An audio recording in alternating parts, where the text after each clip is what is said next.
Hey everybody, welcome back to Kill by Daylight. This wasn't planned at all. Kind of, actually. I was actually gonna do a video tomorrow, Thursday, because right now, today is like the reveal of the Nicolas Cage stuff. July 5th. It's currently July 4th. So there was nothing really planned for July 5th. It was gonna be July 6th. But then New Behavior was like, here's something for you to talk about. Here you go, bud. I was like, thank you. Thanks. It's the developer update for July 2023. There's a lot of good stuff in this. There's some stuff I'm like, I don't know about that one. Let me talk to you. Summer is upon us and the Entities realm is heating up. Between an extra special guest making his long-awaited debut. Not long-awaited. Right? Because he came out of left field. It was just like, Nicolas Cage is coming to Dead by Daylight. And everyone went... Because it was a leak. The trailer was leaked. Everyone went... Good fake. That's really convincing fake. I almost bought it, and they themselves tweeted it out, and everyone went, oh, holy shat. Nicolas Cage is coming to Dead by Daylight. Like, long awaited, I would call, like, Springtrap, Jason, Chucky, Candyman, and stuff like that, right? They're long awaited. Nicolas Cage is kind of out of left field, although still incredibly exciting for him to come in. I'm a huge Nicolas Cage fan. I've said it before. So, yeah. And the return of a classic summertime event. Our next update is already packed with content, which will be, according to the Summer Games Fest reveal, was 3 weeks ago, July 25th is his release date. At least that's what people are taking it as, because it's not like, learn more July 5th. It's now just straight up July 25th. So I'm assuming that's when the mid-chapter will... Not mid-chapter, the new paragraph will be here. So that's exciting. I think they say towards the end of it, the PTB is next week. So we'll kind of see everything in action then. Also, because there will be a video for July 6th, it will be me going over the Nicolas Cage stuff. So don't worry about that. I'm still gonna look at that. But let's get on with it. Survivor Disconnect bots, they're coming. Gross. But they're gonna be here with this next update, it seems. Yeah, so any Survivor Disconnects will be replaced with an AI substitute. When this happens, everyone in the match will be notified that a bot has taken over. This does not affect anything on the disconnecting player side. They will still receive a DC penalty, as well as forfeit any blood points they've accumulated. Basic DC stuff, you're still out of the game, but a bot is taking your place.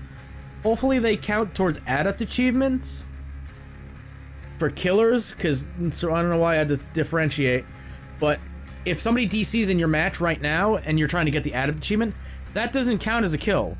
So even if you go kill everybody else in the trial, that's still a 3K, that's not a merciless. That kind of sucks, because from what I understand, Maury's or killing a survivor in any other way than hooks does count. Like Rancor counts, Pig head pops count, straight up Maury's count, Michael's Infinite Tier 3 Tombstone Maury counts. Stuff like that counts, from what I understand. I did a quick Google search, because I needed to, for the Adept series that I'm currently backlogging for.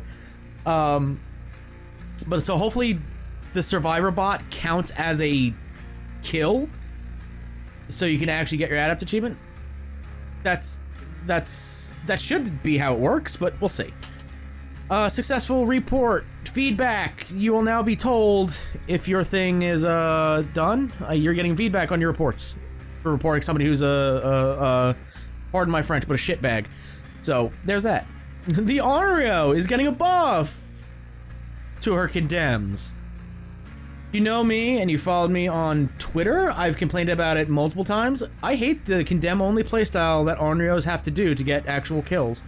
I hate it because it's use this one green add-on that when you are fully healed, when you fully heal somebody, condemn will transfer. And what Onryos will do, they will slug for eternity, because the only way to get picked up, unless you have Unbreakable, is to be fully healed by a teammate. So that will transfer condemn progress. So Onryos will just slug you for 5 minutes at a time, waiting for your ass to be picked up. It is the most boring playstyle ever. I get it, it's a viable strategy, but find a new one, please. Or keep begging behavior to actually give her a substantial buff to something else. Because what they're doing now is, as I say, will make it easier to spread condemn while using your power in a way that feels natural. Now projecting to a TV applies 3/4 of a stack, 75% of a bar of condemned to every survivor that is not carrying a cursed tape. It used to be 1 stack to anybody that was in a certain range of the TVs. Now it is, you get a 3/4 of a stack, a full 75% of a stack, to everyone, no matter where they are on the map. Woof. Okay. They do say down here, they have given it a 15-second cooldown because they do understand how balance should work. So that's pretty good. TV is disabled after Unreal Projects has been reduced to 70 seconds. It was 100. It can be further reduced using add-ons. My opinion, some of her best add-ons are the ones that stop that. Like that, like her Iridescent, that if you teleport to a TV after a certain number of seconds, you hit somebody, it will reset all the TVs. It will turn all the TVs back on so you can keep projecting. So reducing the time that they are off after you do a projection, which I say it could be reduced to 70 or 45 seconds, because you're getting punished for playing this killer how you're supposed to be playing her. That's like giving Nurse a 70-second cooldown after she does 2 blinks. You're not going to do that. Why does Onryo get punished so much for it? It's weird. Where she should get punished is when a survivor removes the cursed tape. That has been increased to 90 seconds. It was 60 seconds. So there's balance. This is actual balance. I don't like how it's being balanced because it's more towards the condemned side. But you know what? If it's easier to get 4Ks, hey, the guy who's doing an add-up challenge that will eventually get to Onryo, I'm for it. I'm gonna have to play like a little shitbag to get a 4K. You know what? So be it. I'll go watch One Pump Willie's videos about how to be a good Onryo main, and I'll do it, right? So I like that she's getting a buff. It's just not my preferred buff, is what I'll say. Cursed tapes are now being more dangerous, as they're putting it. Oh, the more dangerous. If you get hit with a basic attack while carrying cursed tape, it will apply 1 full stack. When a survivor carrying cursed tape is hooked, all other survivors gain 1 full stack, and the tape is destroyed. So if somebody, you know somebody's carrying a tape, which I don't remember if you get a notification if they're carrying a tape. I think you do, maybe? I don't remember. It's been a while since I've actually played Onryo. But now if you can tell, 1 hit puts them in injured, that will apply 1 stack. Down them, I'm assuming, applies another stack. If you were trying to transport your tape to a TV because you were almost condemned, you might be fully condemned now and variable. Thumbs up. While holding a tape, you no longer build passive condemned stacks. That's nice. Cursed TVs can now be cursed tapes can now be placed in any TV other than the one they retrieve from, so you don't have to go all the way across Coldwind Farms to get it. That's nice. Taking a cursed tape is now a strategic choice you will need to make. From what I have done against Onryo, it's smart to just not pick up a tape until you are near full condemned and then do it. This will change that, I think. It's going to be a very different way of playing against her. It's going to give her a different sort of counterplay, so we'll see. Demanifestation. She can no longer be stunned while demanifested. That's nice, because she's a ghost. Why should she be affected by pallets? That's just dumb. Chases are prevented while it is, because she's a ghost, making it more difficult to track her position. Which is weird. That's like if Wraith could start a chase while he is cloaked. That's just weird. Demanifest now removes Bloodlust, which is good, because you're not in a chase. So that makes sense. And she's getting an add-on pass, bringing her highest and lowest performing add-ons closer to the rest of them. That's nice. Hook grabs. Nope, no more. There's no more awkward standoffs where a survivor's like, I gotta get this unhooked because he's gonna die. And the killer's just waiting like, go try it. I'm gonna grab you off, get a free down. Nope. Gone. You're still unsafe while unhooking, though you may succeed in rescuing the hooked survivor. You'll still trade. The killer will still be able to hit you twice before you can make your escape. In most cases, your trade is for you're trading your safety for your friends. Yeah, you're making a trade. Brah, brand new parts getting nerfed. Kinda. Not as heavy as my suggested one of just remove it from the game totally. But now when it's installed, you'll face a skill check, hit it. The gen's required charges are reduced by 10 and the add-on is consumed. So generators currently have 90 charges, according to toolboxes anyway. They currently have 90 charges, so that brings it down to 80. Commodious toolbox has 32 charges. So yeah, just throwing that out there.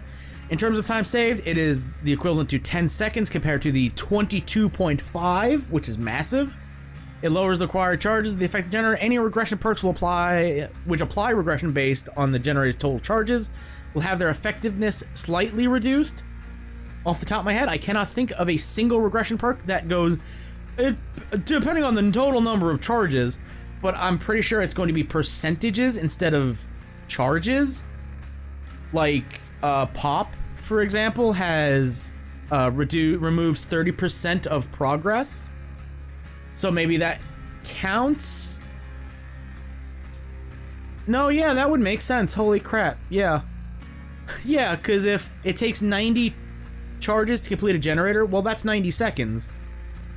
Gens take, what, 80? Yeah, they take 80, so... math. Bleh. Just tell me in layman's terms. Don't make me think about it, please. Perks. These are pretty good, except for the one I have questions about. Coup de grace. Now, when a gen is completed, you get 2 tokens instead of 1, so you can use it more often. That's nice. Claustrophobia. The range restriction is gone, so anytime a gen pops, vault locations will be blocked for X amount of seconds. Holy crap, that makes it actually pretty good, because you could be in a chase at Shack, a generator pops, oops, Shack is now blocked. Oopies. So you might actually have like 4 gens gone, 4 gens left, and the survivor's gonna have to drop God Pallet at Shack. So you might get rid of God Pallet really fast. So that'll be interesting to see. Hangman's Trick is now Scourge Hangman's Trick. Scourge Hook Hangman's Trick. It now reveals the auras of survivors within 10 meters of a Scourge Hook whenever a survivor is being carried. This is the only Scourge Hook in the game that does not give you the effect if they are hooked on the Scourge Hook. Weird. They say it finds itself in a tricky spot. Its range is fairly small given how that commons are... God, it's been a long day. Its range is fairly small given the hooks are very common. However, increasing the range of any further would cause it to reveal its auras across nearly the entire map. Because it is 10 meters diameter around, it's a radius around the hook, so anybody within 10 meters of the Scourge Hooks will be spotted. Although Scourge Hook only spawns, what, 4 or 5 hooks that are Scourge Hooks out of the, what, 10 to 13? This is a nerf, I think, but we'll have to see how it works. Territorial Imperative. Short aura reading duration can make it easy to miss. Add on to that a fairly large distance required. It makes it very tricky to use effectively. We've increased the duration of the aura reveal to 6 seconds. It was 3. We've also lowered the distance from the basement entrance to 24 meters. It was 32. You should give a little asterisk here and be like, hey, the distance is from like the bottom of the stairs or from the top of the stairs, because basement entrance, what, I guess it would be the top of the stairs, right? Just say from the shack doors or something like that. To give survivors an opportunity to sneak in for a rescue, we've increased the cooldown to 45 seconds. Okay, cool. It's not gonna be used, but cool. Remember Me. Remember Me gets a buff. Holy crap, this buff. Each time your obsession loses a health state, you gain a token. Each token increases the opening time by 6 seconds for a maximum of 24 seconds. It was 4 seconds per token for the max of 16. Holy crap, I see a new mainstay in endgame builds. Remember Me and No Way Out and Blood Warden and Noed. Holy crap. Crowd control. We've increased the duration of entity blockers caused by crowd control to a full 60 seconds. It was 14. Holy crap, that's a big buff. Trail of Torment. To make this perk more threatening, Trail of Torment now only deactivates when the affected generator stops regressing, not when a health state is lost. I believe Trail of Torment is Pyramid Head one, where you kick a gen and you become undetectable. That's the fucking name for it. I forgot the name. So, okay. So if there's a generator that is like 90% done and you kick it, you will have a lot of time that you aren't detectable. So that's crazy. Survivor perks are getting changed as well. Prove Thyself is getting nerfed. Bruh, are you listening to me? Behavior, are you watching my videos? Holy crap. To bring this perk in line with others, we are reducing the repair speed bonus to 10%. It was 15. We have also removed the blood point bonus for co-op repairs. Stop this. Fucking stop removing blood point bonuses from perks. You did it for We're Gonna Live Forever, so people stop diving hook. Now more people are dying. You took it off of barbecue and chili, so now there's no incentive to go and chase another survivor. Now you're gonna take it off of Prove Thyself. Nobody's gonna want to sit on fucking generators with another person unless it's for a tome challenge. This is dumb. Stop doing this. Stop it. Get some help. Blast Mine! We've increased the duration of Blast Mine to 120 seconds. It was just 45 seconds. Now, this is going to be used kind of a little bit more, maybe. I don't know.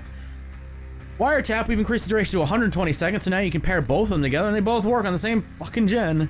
We've also normalized the activation requirements and text restriction between Blast Mine and Wiretap, meaning Wiretap will now activate after 50% worth of generator repairs. It was 33. So now they kind of both do line up. Okay. Saboteur, we've reduced the time it takes to sabo a hook without a toolbox to 2.3, was 2.5. Okay, whoopee. We also have adjusted the cooldown of the perk to 60 seconds. Well, it's still 60 seconds, but it's now 70, 65, 60 instead of 90, 75, 60. So tier 1 and tier 2 versions of the perk can be used more frequently. Okay.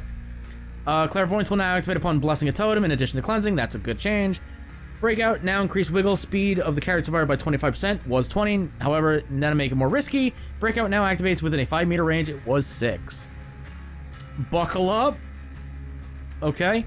Upon healing survivor from the dying state, both you and the heal survivor gain endurance status effect for 10 seconds. That's not long enough. Although I guess if the killer is coming back, looking to pick up, and you just barely get them up, now you will both have endurance for 10 seconds. So maybe that's pretty good. Smash Hit. To make a more interesting choice, we've reduced the duration of the exhaustion effect to 20 seconds. It was 40, the standard. Y'all can just do that. Y'all can just change the exhaustion timer. That's pretty good. I like this change. I do like Smash Hit. It's just like, it's an exhaustion perk. So why use it over Sprint Burst or Lithe, the better ones? Spine Chill. Now that the visual terror radius is available, removing the terror radius visual aspect of the perk. That's fine. Killer tweaks. Executioner. If he stands within 5 meters of a cage, it will disappear and reappear elsewhere. That's too small. We're increasing it to 10 meters. Neat. Oh, they're just taking the spirit out back and shooting her? No, they're not. They're just nerfing things heavily that should be nerfed. Mother-Daughter Ring, her best add-on. Increases the movement speed which she haunts. It's 40% increased movement speed while you're haunting. Crazy. It is now brought down to 25, so it's not dead. It's still stupidly good. It's just not ridiculously stupidly good.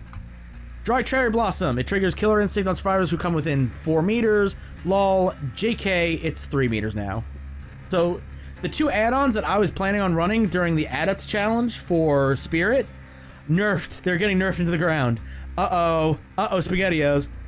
Yakiyoki Amulet, Shiawase Amulet, and Kaiwin Talisman. Oh god, I slaughtered those. I know, I'm sorry. Whoopies, I'm sorry. Each of these add-ons increase the duration of the haunting. However, since Spirit's power charges are over a set time regardless of duration, we also meant that these add-ons had a hidden secondary effect, making her power recharge faster. These add-ons will no longer cause Yamaoka's haunting to recharge faster. Their respective duration increases remain unchanged. Yeah, I think Otz talked about this, where these are just weird ones where, because you can haunt longer, they increase the duration of your haunting, your invisibility. They also had a hidden secondary effect where they would recharge the power faster. And everyone's like, why does that do that? That makes no sense, but okay. Origami Crane. It no longer increases rate of recovery. We wanted to ensure that option is available if you want to recover faster. Now increase the recovery rate of the haunting by 20%. It was 10%. Rusty Fluid is also receiving an increase in light of the changes. Recovery rate of Yamaoka's haunting by 40%. It was 25%, so that's a big buff. Hag, Waterlogged Shoe now makes her zoom around the map faster. You cannot teleport to your phantasm traps, but slows nearby survivors while providing the Hag a permanent movement speed boost. It's not doing well as we'd like, so we're increasing the movement speed boost to 7.5%. It was 4.5%. She now moves 3% faster. She's Sonic the Hedgehog now. Mint Rag allowed to teleport to any phantasm in the trial, even if it hasn't been triggered, but with a 15-second cooldown. Lol, we're reducing the teleport cooldown to 10 seconds. Okay. Half Eggshell and Cracked Turtle Egg. These add-ins increase the duration of triggered phantasm traps, allowing her more time in range and a long window. Both underperforming. We've increased the duration of Half Eggshell to 45, it was 30, and Cracked Turtle Egg now increases duration by 55, it was 35. And then the Cold Wind Farm balance update. Fractured Cowshed, Rancid Abattoir. For Fractured, found us leaning too heavily in favor of survivors. There's a few causes for this. First, the most useful tiles form a big ring around the entire map. This made for easy for survivors to run from one pallet to another with very little risk of being caught in between. Second, the barn itself is fairly strong setup for survivors, allowing them to waste quite a bit of the killer's time before leaving. Third, the center of the map is mostly empty, featuring only corn. Ugh, the corn, man. Once any generating the corn is completed, the killer has to patrol the big circle around the entire map to find survivors, making it very time-consuming. To remedy this, we made a significant layout change to the map, breaking up the strong outer ring, the tile, in the process. Additionally, we've made some adjustments to the layout of the barn itself, which now slightly closer to the middle of the map to reduce its strength. Okay. Again, this is all like, that's a fucking god palette. Although, it looks like you could just go this way. Like, there's an entrance here, it looks like. You could just kind of wrap around, but this is still a strong palette. These are all things we're gonna have to see to, like, really feel. That's a wider area. Does this now loop around? That's what it looks like. Abattoir. Depending on how the map generated, the slaughterhouse could feature strong setup for survivors, allowing them to waste a good amount of time. Additionally, the large freezer in the center of the building features a single entrance and nothing important to gameplay, i.e. no pallet or windows, leaving little reason to anyone to explore it. The freezer? You mean the little side area over here with the hanging meat? I guess that's what they mean. We've updated the layout of the slaughterhouse to make stronger setups less effective. We've also opened up the wall at the back of the freezer to allow players to navigate more easily. Across the entire realm, you'll notice the corn tile with added detail. We've updated the corn tiles with added detail, also well as edge tiles along the... There's less corn. Yo. W's? Yeah. That we've reached the end of the chapter update. All the changes in this post will be available to test public PTB later this week. I guess maybe with Nicolas Cage, maybe? I don't know. That would make sense, because that would be 3 weeks from the 25th, so yeah. Huh. That's neat. We look forward to reading through these thoughts, blah, blah, blah. Yeah, okay. So overall, I think it's a big W. I like a lot of it. Brand New Part getting nerfed is fucking huge. Brand New Part is one of my most hated perks or add-ons in the game because it's just too strong. One of my most hated perks in the game is scrolling. Prove Thyself, because how strong it can be. It's not nerfed into the ground, but it is still nerfed, right? It's not everybody around generator gets 15%, which includes you, the person carrying it. So it's you and somebody on the gen. That is 30% increased repair speed between the two of you. Now it is only 20, so it's a 10% nerf overall. If 2 people are on it, 3 people are on it, if 3 people are on it, it's 45. It was 45. I guess at past tense with this patch. It is now 30, so it's a 10 to 15% nerf. That's good. Wiretap Blastmine getting buffs for a reason. Saboteur getting a buff. Clairvoyance getting the necessary change. Buckle Up getting a change. Smash Hit getting a good one. Spine Chill being whatever. Just good stuff. Good stuff all around. I couldn't really care less about the map updates because it's something you have to play to actually experience and learn the layout of. So I'm not really like, well, whatever. Same thing with Onryo. I gotta see like people's gameplay. I hit the wrong. Nope. That's shut up. I misclicked over here. It's something I gotta see people play and see how people are reacting to it. Maybe it is not as bad as I think, which is the case most of the times. I'm excited for disconnect bots. I like this update. I like this update a lot. Onryo got a buff. Spirit got not a nerf, but her best add-ons got nerfed, so that's nice. This is a W. I have to record gameplay for a 25-minute video, unless I'm just gonna throw this up as is, right? I'm just gonna throw this up as is. It's a little information thing. We'll look at Nicolas Cage's perks. I guess they're gonna unveil the perks, right? We were teased that, oh, you're gonna want to see them. They're gonna be something. So hopefully they are. Hopefully they are, and I'll give my reaction to them. So for now, let me know if you're excited for this update, if you're excited for anything. Maybe you're on my side. I'm like, I don't know. Seems like she's going to be more Condemned focused. That's not great. Let me know. Let me know if you're a Spirit main. Let me know how these changes are. What are you thinking about them? Because I don't know. I just know you put mother-daughter ring on, and you fly down the fucking map in record time. Like I said, I was going to use mother-daughter ring and dry cherry blossom for the Survivor Adept, or the Killer Adept challenge. I'll find a new one. I'll have to find a new combo. So, yeah. For now, and thank you all for watching. If you enjoyed what you've listened to, because you didn't witness anything, you listened to it, click the like button, more subscribe button, bing bong that bell, and until next time, I will see you in the fog. Good luck.